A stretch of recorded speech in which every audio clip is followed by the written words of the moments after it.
그리고 몇 안 되는 이제 미팅에서도 이야기를 반쯤 듣다가 이제 뭐 그러면 안 되는데 벤처 투자자가 확 나가버리고, 실제로 스무디를 먹다가 그분이 이제 나가버렸는데 그 반쯤 남은 스무디 앞에서 그 공동 창업자 둘이서 너무 막연자실해서 그 사진을 찍어서 지금도 에어비앤비 그 창업자분들이 반쯤 남은 스무디 사진 가지고 있대요. 어떻게 보면 방심하게 되거나 아니면 우리가 어느 정도 뭐 너무 많은 성공을 일궈냈다라고 할 때 자신을 다시 돌아보게 하는 그런 계기로 삼으려고 그랬던 것 같습니다.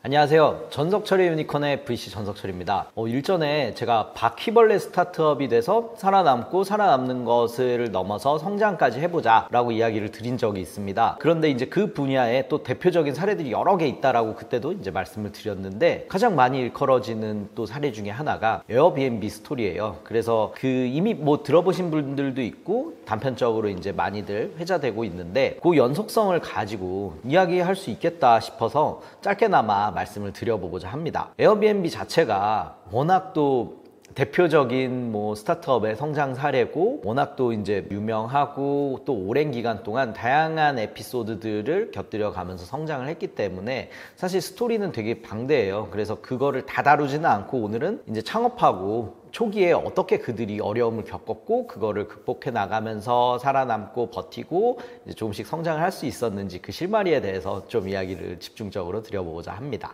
에어비앤비는 잘 알려져 있듯이 그 디자이너 출신인 브라이언 체스키와 조 게비아가 창업을 했습니다. 그 창업의 계기는 뭐 거창한 게 아니고, 그 당장 그들이 샌프란시스코에 살고 있었는데 집주인이 집세를 좀 많이 급격하게 올리다 보니까, 보통 이제 샌프란시스코에는 워낙 집세가 비싸다 보니까 뭐 집 하나를 이제 빌려서 뭐 방이 뭐 2개, 3개 있으면 각각 이제 모르던 사람들도 이제 나와서 써요. 그래서 렌트비를 이제 같이 이제 부담하고 뭐 조금이라도 아껴보자, 약간 이런 취지로 많이 생활을 하는데, 집세를 올리니까 갑자기 그 둘은 난 이건 감당 못해 하고 확 나가버린 거예요. 그러면 방을 빼주거나 아니면 다른 이제 사람들을 들여서 집세를 충당을 해야 되는데, 이거 어떡하지? 집세 오른 거를 어떻게 메꿀 수 있지? 라고 고민하던 상황에서 당장 집에 남는 유휴 공간을 이제 렌트해 주자라는 아이디어에서 이제 출발했다라고 하고 있습니다. 그래서 아주 기초적인 웹사이트를 에어 베드 앤 브렉퍼스트라고 해서 줄여서 이게 에어비앤비예요.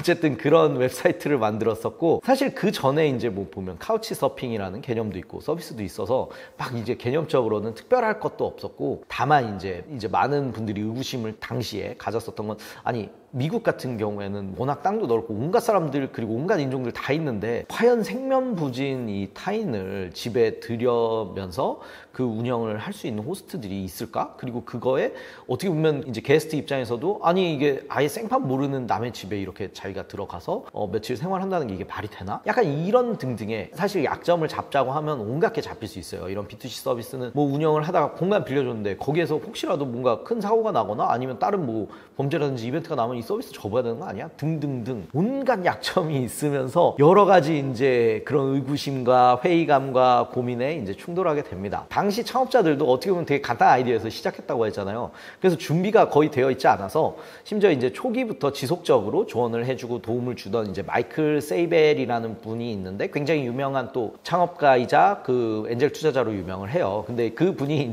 이제 에어비앤비 이제 공동 창업자들한테 내가 그러면 엔젤을 소개시켜 줄게 라고 하니까 에어비앤비 창업자들이 맙소사 이 사람은 천사를 믿는 건가? 지금 뭔 얘기하는 거지? 라고 할 정도로 투자에 대한 개념도 그런 엔젤 투자자에 대한 개념 자체도 없었다 라고 할 정도로 사실 준비가 거의 되어 있지는 않았던 상태래요. 그럼에도 불구하고 이들이 피드백을 조금씩 배워가면서 이제 어떻게 덱을 만들고 피칭을 해야 되고, 그리고 이제 투자자들을 만나서 어떻게 자기들의 이제 스토리 그리고 자기들이 주목하는 이제 뭐 문제들이나 그걸 어떻게 확장해서 이제 효용을 줄 것인지에 대해서 설명을 해야 되겠구나 라고 그나마 이제 각이 조금 잡혀서 초기에 이제 여러 그 엔젤이나 아니면 이제 벤처 투자자들도 접촉을 했는데, 그때 아이디어가 적합하지 않다는 피드백을 듣거나 아니면 애초에 응답을 못 받기가 일쑤였다라고 하고 있습니다. 그리고 몇 안 되는 이제 미팅에서도 이야기를 반쯤 듣다가 이제 뭐 그러면 안 되는데 벤처 투자자가 확 나가버리고, 실제로 스무디를 먹다가 그분이 이제 나가버렸는데 그 반쯤 남은 스무디 앞에서 그 공동 창업자 둘이서 너무 막연자실해서 그 사진을 찍어서 지금도 에어비앤비 그 창업자분들이 반쯤 남은 스무디 사진 가지고 있대요. 어떻게 보면 방심하게 되거나 아니면 우리가 어느 정도 뭐 너무 많은 성공을 일궈냈다라고 할 때 자신을 다시 돌아보게 하는 그런 계기로 삼으려고 그랬던 것 같습니다. 그래서 뭐 좀 샜는데 등등등 여러 가지로 또 비난도 많이 받았고, 거의 심지어 뭐 이 아이디어는 핵 폐기물에 가깝다라는 소리까지 들어가면서 이 사업에 대해서 투자들이 거의 뭐 회의감을 갖거나 아예 투자 못 받겠구나 라고 생각하면서 진행을 했었다라고 하고 있어요. 그래서 그들은 어떻게든 버티고 살아남으면서 진짜 성장해야지 하는 의지가 있기는 있어서 그 아이디어에 이제 회의감이나 아니면 이거 안 될 거다, 아니면 그걸 도를 넘어선 이제 비난에서도 조금씩 이제 부인들 하고자 하는 거를 전진하고자 했다라고 하고 있습니다. 그래서 그들이 주목한 건 급작스럽게 이제 대규모 인원이 동원되는 행사를 찾았고, 그런 행사들은 보통 이제 워낙 많은 인원들이 동원되다 보니까 그런 지역에 있는 숙소들이 거의 이제 부족하거나 동락이 일수였는데, 그때를 잡아서 우리의 아이디어를 어떻게 보면 그 이제 호스트들이 이제 남는 방에 있는 사람들 설득해서 좀이라도 이제 드리게 해보자라고 하면서 이제 뭐랄까 우리가 한 발짝씩 더 나아갈 수 있지 않을까라고 전진을 했다라고 하고 있습니다. 그러면 그런 대규모 행사들이 뭐가 있을까요? 우리 쉽게 생각해보면 뭐 코엑스나 뭐 한국으로 치면 킨텍스에서 이제 막 대규모로 뭐 모터쇼를 한다든지, 아니면 뭐 여러 가지 행사를 할 때, 큰 행사할 때 이제 사람들 잔뜩 모이잖아요. 뭐 그게 뭐가 있는지 그들은 찾으려고 많이 노력을 했었고, 그들이 이제 주목한 거는 마침 그때가 2008년이어서 이제 미국에서 대선하려고 한창 분위기가 고조되던 차였어요. 그래서 당시에는 민주당의 이제 버락 오바마와 공화당의 존 맥케인이 이제 경쟁을 하고 있었는데, 지금도 이제 지금 미국 대선 중이잖아요. 그래서 보면은 각자 그 당에서 후보로 선정이 되기 위해서 전당대회를, 정말 미국은 큰 당이잖아요. 그래서 여러 대로 옮겨가면서 했대요. 그래서 그들은 이에 주목해서 우리의 서비스를 조금씩 알리면서 더 확장을 할 수 있겠구나 라고 마음을 먹었다고 합니다. 그럼 그들이 과연 그 오바마와 맥케인이 이제 전당대회를 하는 그 행사에서 기회를 잡고 성장할 수 있었을까요? 그거는 다음에 이어지는 스토리로 말씀드리도록 하겠습니다. 감사합니다.